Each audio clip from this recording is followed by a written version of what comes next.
In New Jersey, an inferno rages at the heart of a community. The whole road was blocked with fire trucks and ambulances. We knew it was a big deal. In the UK, a brand new hospital on the edge of catastrophe. If those beams will collapse, the entire building is going to collapse. Tragedy in New Zealand as a volcanic flood takes down a crucial rail bridge. The force of it took the carriages and washed them down the river. And disaster strikes in Spain on a major dam construction project. This raging torrent was so powerful it wiped out everything and everybody in its path. With big bills, even the smallest fail can trigger a huge disaster. From miscalculations to misunderstandings, or just plain bad luck. These catastrophes are every engineer's worst nightmare.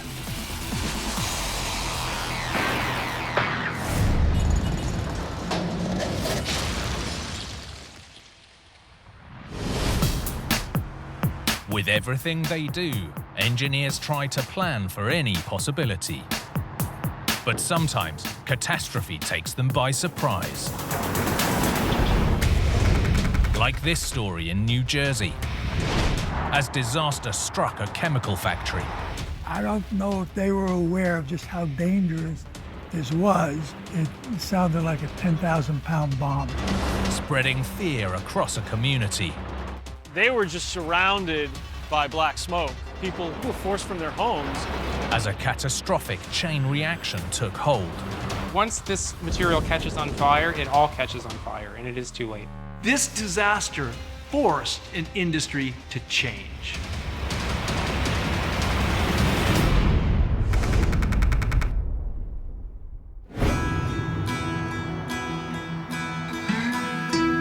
Lodi, New Jersey, sits just west of the Hudson River, with a population of around 30,000 people. Philip Toronto is the former mayor. Well, Lodi is a small town. It's always been a middle-class, blue-collar type town. A lot of families. And as a kid growing up, you had to behave yourself because everybody knew who you were, and they knew your parents. So you couldn't get away with much in Lodi. As well as being family-focused, Lodi has a long history as an industrial hub. A century ago, it was home to a massive textile mill and dye works. And over the years, more factories moved in with homes and schools for the workers and their families. We had a lot of companies that were using a variety of chemicals that are not necessarily the safest things to have. So we employed a chemical engineer as an inspector so that we know and have an inventory of everything that's in the borders of Lodi. For decades, a chemical and pharmaceutical plant sat on this plot. At its heart, a massive blending machine. Aaron Moment is a professor of chemical engineering. Most commercial products that we use in our homes, as well as in industry, are blends of components that are mixed together. The process sounds simple, but it comes with risks. Blending is often extremely dangerous. Chemicals should always be treated with respect. They can behave in unplanned ways that lead to accidents. Despite the hazards, the factory and Lodi residents were close neighbors for more than half a century. But the harmony wouldn't last forever. Friday, April the 21st, 1995. Lodi's mayor was warming up on a cold spring morning. As I was having coffee here that morning before I went downtown. But around 7:45, Philip's morning routine was disrupted by a violent blast. It sounded like a 10,000-pound bomb hitting. And when I went outside, I could see this black plume going up. We knew something pretty terrible had occurred.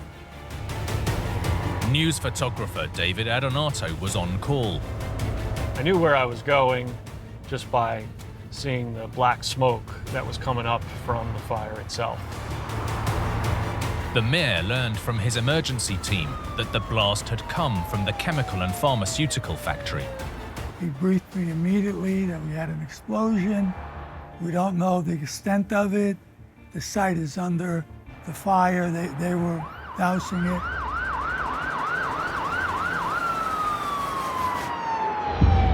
It was a very significant fire. The whole road was blocked with fire trucks and ambulances, EMTs, and there were people being taken away to the hospital. It was pretty crazy. We knew it was a big deal. By the time I was there, it was a surround and drown. Just keep pouring water on it. There were cherry pickers and firefighters throwing water down on top of the factory, and they were just surrounded by black smoke. This factory was huge, and no one knew what chemicals were caught up in the inferno. It must have been terrifying. I recall a huge cloud of smoke coming up, and we were concerned at the time that there could be some sort of chemicals that would cause health issues for the residents. As the fire raged and the smoke billowed, 300 people were evacuated from their homes. The homes are literally across the street. How scary is that? Your possessions, the place that you feel comfort, you have to abandon it. By early evening, the blaze had been tamed. They had the fire under control, but unfortunately the damage had been done. With the fire and smoke in retreat, investigators found that 4 factory workers had been killed in the blast. Another was seriously injured and in hospital.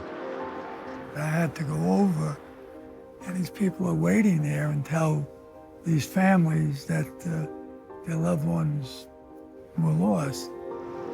Tragically, the 5th worker later died from his injuries. And yet, the death toll could have been much worse. A late spring snowfall had swept through the area, forcing people to stay at home during the week. They closed the schools that day for a 3-day weekend. Thank God they did. The high school is on that side of town, so there would have been traffic, there would have been children, there would have been parents when this thing exploded. It was just incredible. We didn't have any civilian injuries. We were very lucky we dodged the bullet there. This is a huge deal. The families that live here are affected by it, the factory workers who were affected by it. I mean, this was a business that supported the community. So it's a huge deal whenever something like this happens.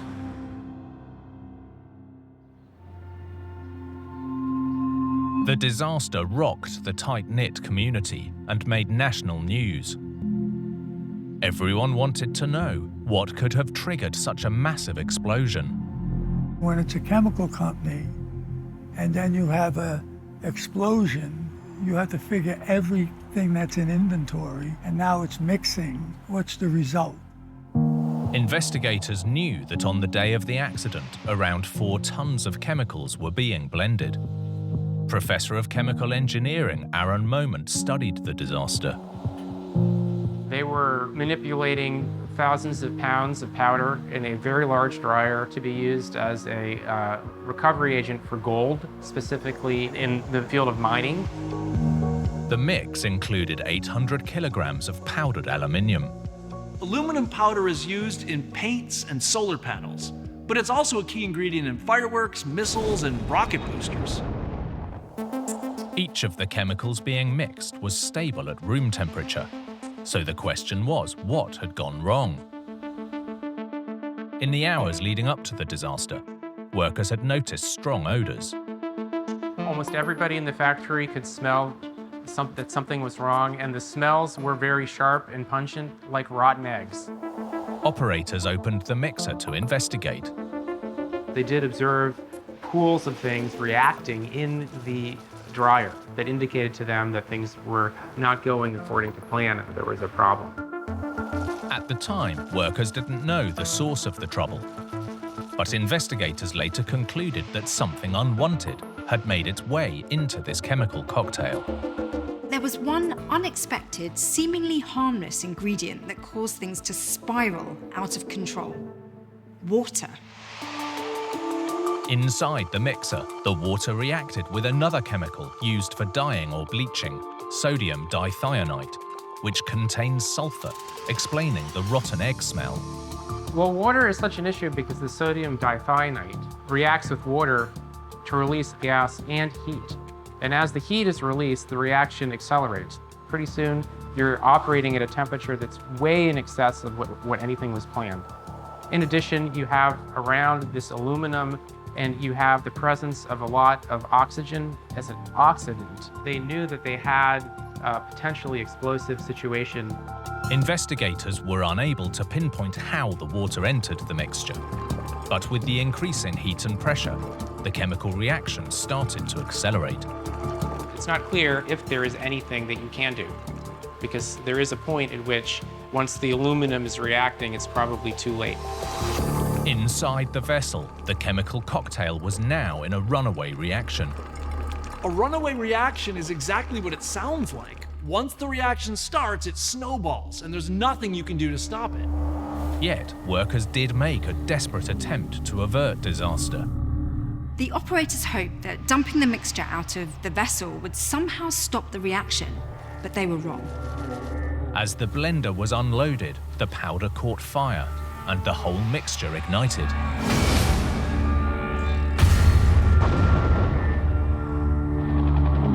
They tried to shut it down, but it was too far gone, and it exploded. The factory was almost completely destroyed in the fire. The city of Lodi had no desire to risk a repeat of this disaster, so no plans were made to rebuild it. He wasn't going to let something that could be that explosive in a town on a main street that only by the grace of God didn't have school that day, or we would have had a bunch of casualties. The ripples of the disaster forced the industry to look long and hard at safety. The primary thing that's happened since this time frame is a robust process safety program that's been implemented within the chemical process industries in the United States to prevent these type of accidents from happening in the future. That's a really big positive change since 1995. This explosion helped spur the creation of the Chemical Safety Board, with its ongoing mission to help protect people and the environment against future disasters like this. While Lodi's citizens will always remember the tragic accident, the community is proud of how it handled the catastrophe. You know, I've never forgotten it, and I don't ever want to go through it again. Watching the town come together and its volunteer fire department, ambulance corps, emergency management, police, it was incredible.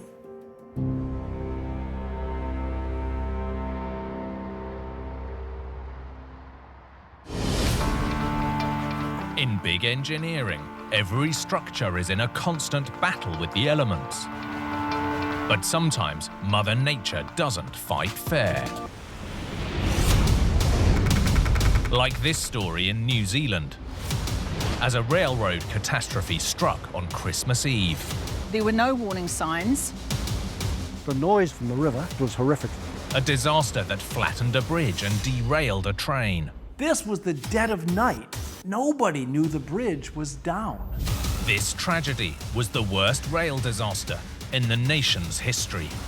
The whole of New Zealand was shocked, stunned, and in mourning.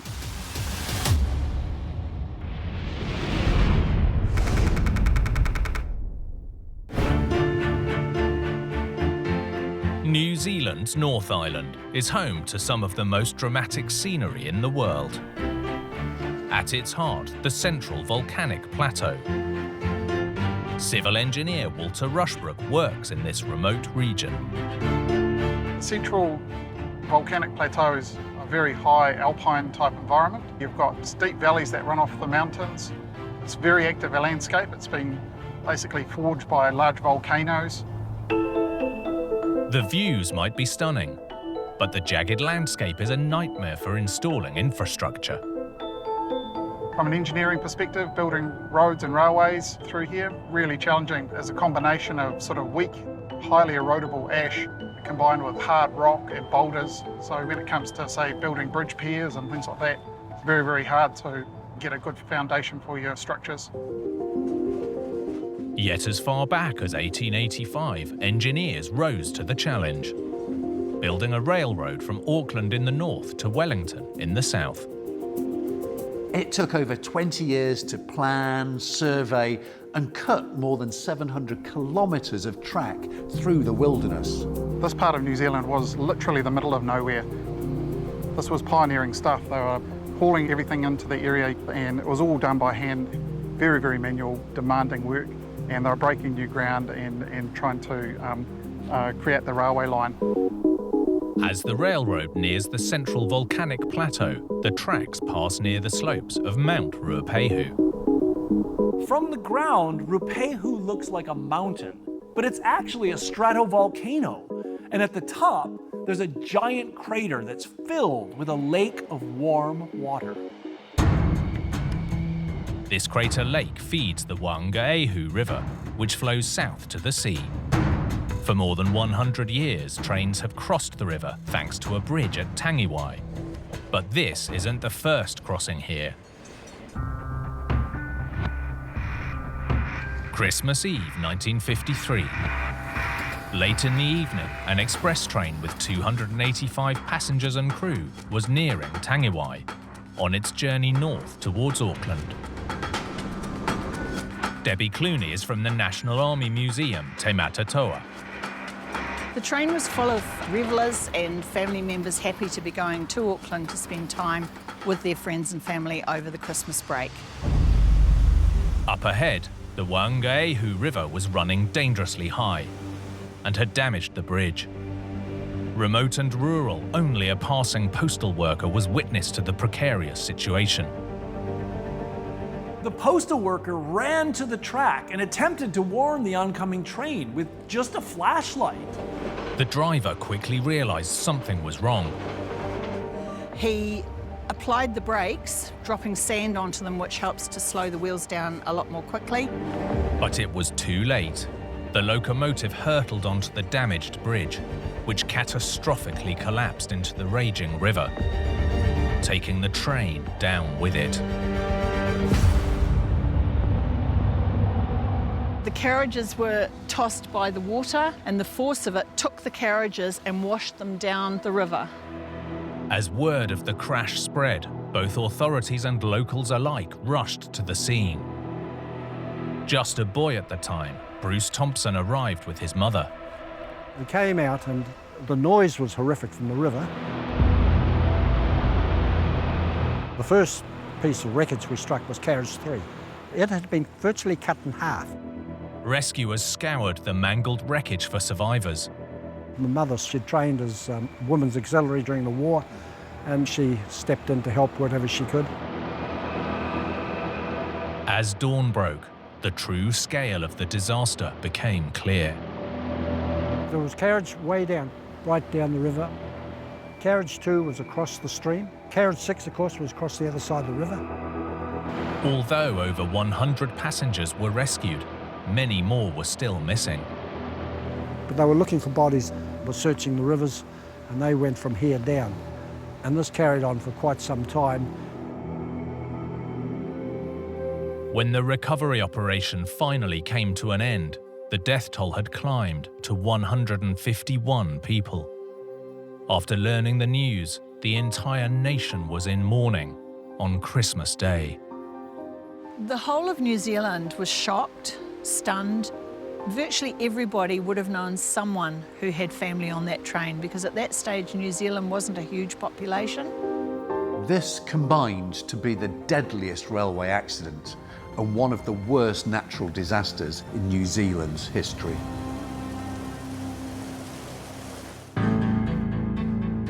Within days, the government had launched an inquiry to discover why the bridge had failed. In the Southern Hemisphere, Christmas falls at the height of summer, and there hadn't been any major storms recently.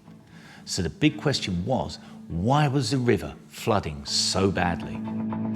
A clue came from hikers who had climbed the nearby volcano Mount Ruapehu a few days earlier. There were two trampers who had been up on the mountain and they had noticed a change in the colour of the crater lake. The temperature appeared to be rising and also the lake level was getting higher. Geologists travelled to the volcano and discovered that the southwestern side of the crater wall was missing, and the lake was no longer there. Up on the mountain, a large plug of ice was becoming loose on the crater lake edge, and in the evening, just before the train approached, the plug came out and a huge wall of water came down. The flood that emptied down the mountain was a volcanic phenomenon known as a lahar. A lahar isn't an ordinary flood. It's a mix of water, rock, mud, and anything else it sweeps up. It's more like concrete than water. That explained where the flood had come from, and when the lahar reached the steel and concrete bridge down below, the mass of debris was 6 meters deep and struck with monumental force. Ian Heapy is a historian. When the lahar hit the bridge, Pier 4 and Pier 5 were both ripped out. Probably 130 odd tonnes of concrete ended up approximately 80 metres downstream, and there's not an earth-moving machine in New Zealand even today that could have done that. So it gives you some idea of the total power of it. The flow rate was almost 3 times more than the bridge piers were designed to handle. There was no way the bridge could survive when the train thundered onto it. Although engineers knew of the risks from a lahar, they had no idea just how powerful the raging torrent could be. The scale of lahars is as unpredictable as the volcanoes that cause them. And back in the 1950s, they were even less well understood than today. In the aftermath of the disaster, it was clear that a replacement bridge would have to be able to withstand the worst that the crater lake could throw at it. The new bridge consists of a steel through-plate truss, and the reason for that is they wanted a very long-span bridge to minimise the number of piers in the river, so there's only one pier in the river now. This lone river pier was tailored to withstand the forces of a lahar, with a foundation set deep down into bedrock. By placing them very deep and very securely, it also provides a lot of lateral load support. So when, say, a lahar is pushing hard on it, it's less likely to fall over. With the new bridge in place, the next task was installing a way of detecting lahars long before they struck. Even with modern engineering, protecting against lahars is a huge challenge. So early warning systems are essential to ensuring that nothing like this could ever happen again. Today, a system of detectors is in place from the mountain down to the river. Up on the mountain, there was seismographs and acoustic sensors that we could detect the lahar really early on, so it gave us 2 hours warning that something was on the way. In 2007, the preparations paid off when another massive lahar rumbled down the mountain. The flood of rocks, mud and water lasted nearly an hour. So it was a bigger lahar than 1953. The warning systems all successfully triggered, so we had lots and lots of notice. The line was made safe, and best of all, the bridge survived supremely well. Great news for modern travellers on the line. Thanks in part to the new safeguards, the tragedy is unlikely to be repeated. But it will never be forgotten. We have a memorial service. We think of them then. And every Christmas Eve, the train comes through and slows down and throws a wreath off into the river. And that's part of our ceremony.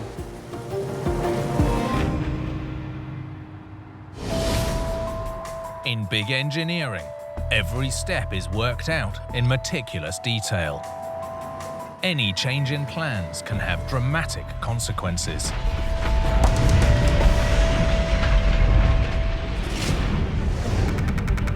Like this story in the UK, the troubled construction of a landmark new hospital building. This project seemed to hit problem after problem. They found asbestos, there was cracked concrete. Problems that were leading toward devastating results. They discovered not 2 beams that had faults, but 8. There were real concerns that these cracks could have led to catastrophe.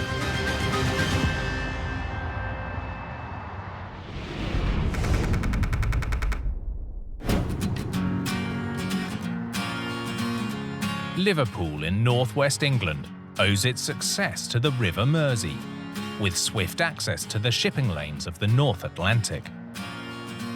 Liverpool thrived thanks to its working docks. In the mid-20th century, like many industrial cities, it fell on hard times.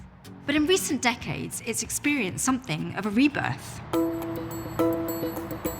In 2014, construction began on this state-of-the-art 11-storey building in the city centre, a new wing for the Royal Liverpool Hospital. John Corbett is a city tour guide. The Royal Infirmary is our main hospital. It's part of 300 years of medical development in the city. It's in the centre of everything. It's where people go for outpatient treatment and also for surgery and long stay treatment as well. Paul Jones is a sociologist based in Liverpool. This hospital is a crucial public service for the people of Liverpool. It's somewhere that the city vitally needs. The distinctive, jagged-edged structure was predicted to cost around £500 million.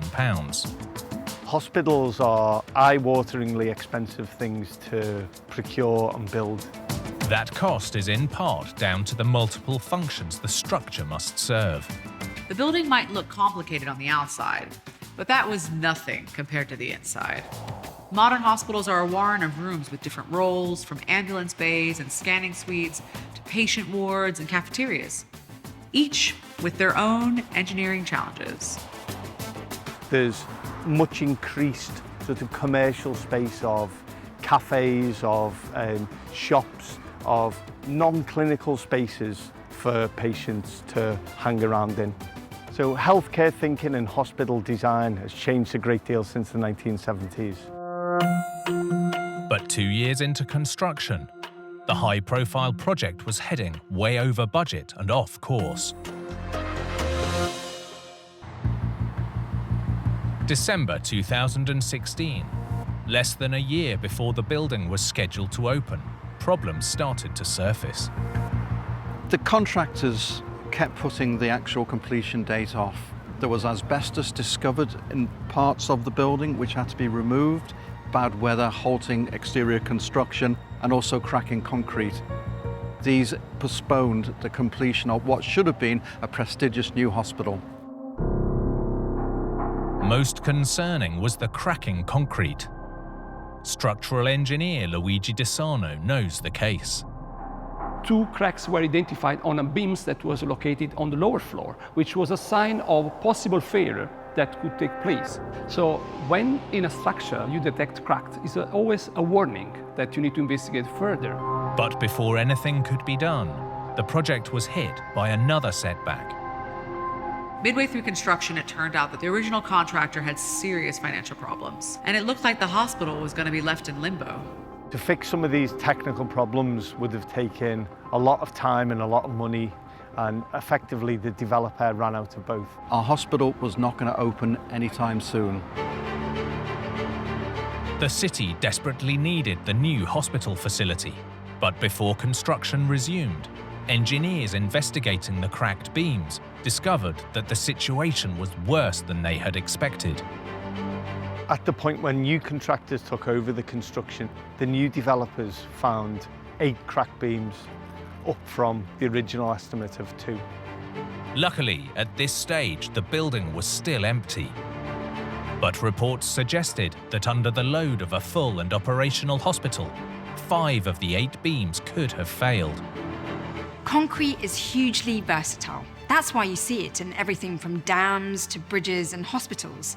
But if it's overloaded, it can fail suddenly. So these cracks had to be taken very seriously.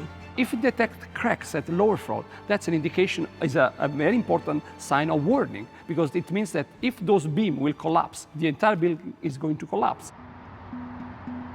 Investigators dug deeper to expose the real extent of the problem and what needed to be done to fix it. The first step was to understand just how serious the cracks were.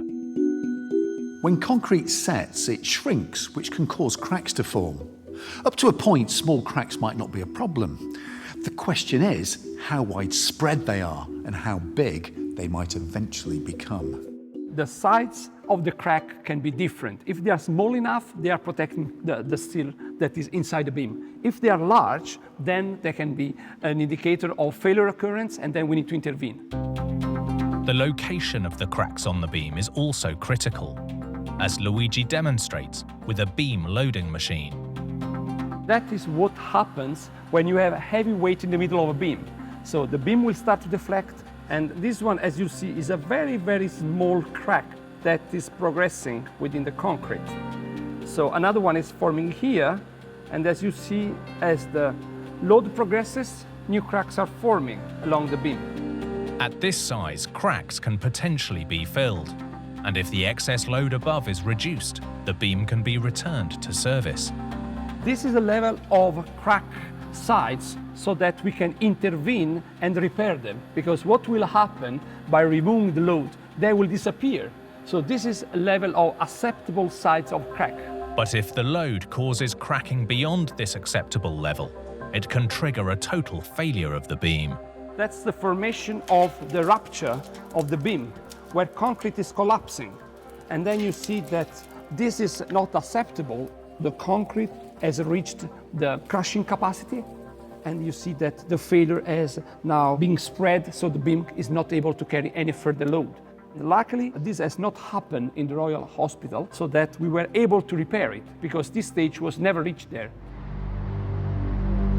Although the damage was caught before there was a serious failure, some beams were deemed too weak to do their job. The question was, why?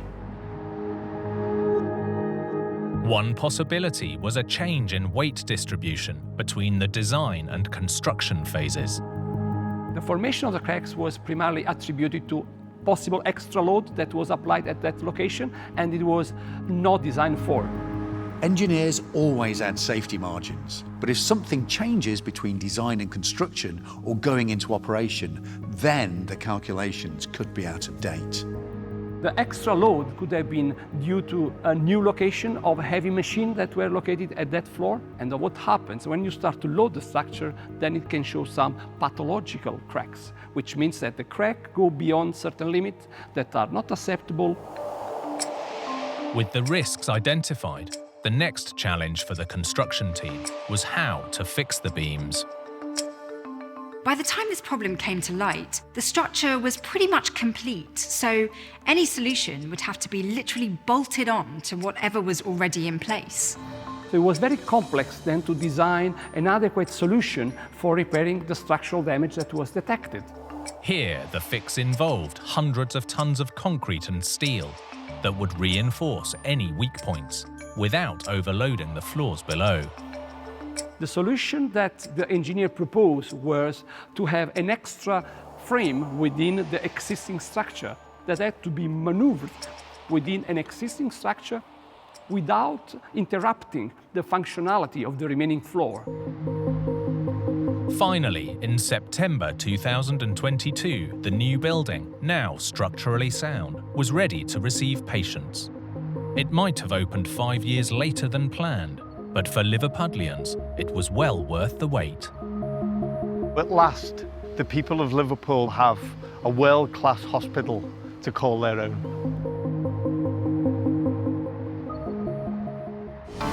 In big engineering, problems can lie hidden for years before revealing themselves. But sometimes they strike while construction crews are still hard at work.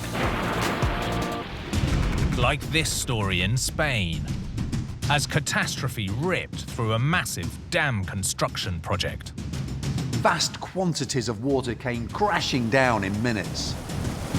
The sudden failure of a crucial safety feature. Que empezó a tocar la sirena. Fue un reventón. Yendo el agua a un sitio donde la gente no podía escapar. This was one of the deadliest industrial disasters in Spain's history.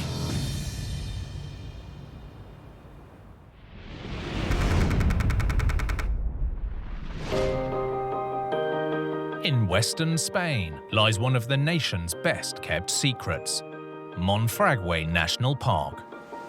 This paradise, where the Tagus and Tietar rivers meet, boasts the largest and best-preserved Mediterranean forest on Earth. Monfragüe National Park is one of the most important conservation areas in Europe. It's home to an amazing array of wildlife, from wildcats to otters, but it's best known for its huge population of vultures. Anthropologist Manuel Trinidad Martín has been studying the area for years. El Parque de Monfragüe es sin duda una de las zonas naturales más importantes de Europa. Tiene alimoches, tiene, una fauna impresionante. The idyllic area has all the natural resources for wildlife to thrive. But the remote region's human residents required infrastructure to provide steady supplies of power and water. So in 1959, work began on a major double dam project. One big dam on the Tagus River and a smaller one nearby on the Tietar. Entonces aquí en Monfragüe se crearon dos pantanos, cuyo objetivo era el aprovechamiento hidroeléctrico y también crear regadíos. Although the dams would create two separate reservoirs, they would join forces to produce power, thanks to a giant tunnel linking both with the hydroelectric turbines. This was a huge project. 2 dams across 2 rivers, with one power plant between them, built into the ground. Not only would people get much-needed water and power, but with the 7-year construction came thousands of jobs. Durante esos años venían de todas las poblaciones de la zona y también de otras partes de España a trabajar y venían con todas sus familias.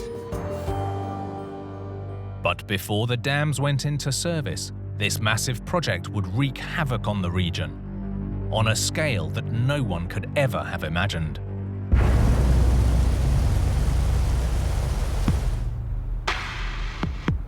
Friday, October the 22nd, 1965. Despite unseasonably bad weather for this part of Spain, the whole project was nearing completion, with both dams nearly full. Fue un otoño muy lluvioso. La presa estaba prácticamente en su nivel más alto y que era una mañana de mucha niebla. Hundreds of workers were on site. Benito Martos was in the design office when suddenly an alarm rang out. Porque empezó a tocar la sirena. Pues sabíamos que era un accidente. In the town of Salto, just downstream, Jaime Canelo, then 15 years old, heard the siren. Me eché a correr, sabíamos que estaba la cosa muy mal. Todo el poblado estaba intranquilo. A torrent of water was gushing through the tunnel leading to the turbines. Ahí había cientos de hombres trabajando y en muy pocos minutos, pues, se puedes imaginar. Fue un reventón. The construction site had been transformed into a war zone. Y donde un no señor... estaban las maquinarias, las máquinas excavadoras. Las máquinas excavadoras eran como barcas de papel. No one yet knew what had happened, but dozens of workers were missing, including Benito's father. Yo me puse muy nervioso, porque no sabía, en ese momento no sabía nada de mi padre. Mi padre estaba en una zona de peligro. Thankfully, no one in town was killed. But at the dam site, although Benito's father survived, many workers, including Jaime's cousin, had perished in the flood. The official death toll was 54. But many believe Spain's leader, the dictator Franco, had suppressed the true human cost. La realidad es que perfectamente se pudo llegar a los 100 fallecidos muy posiblemente, ¿no?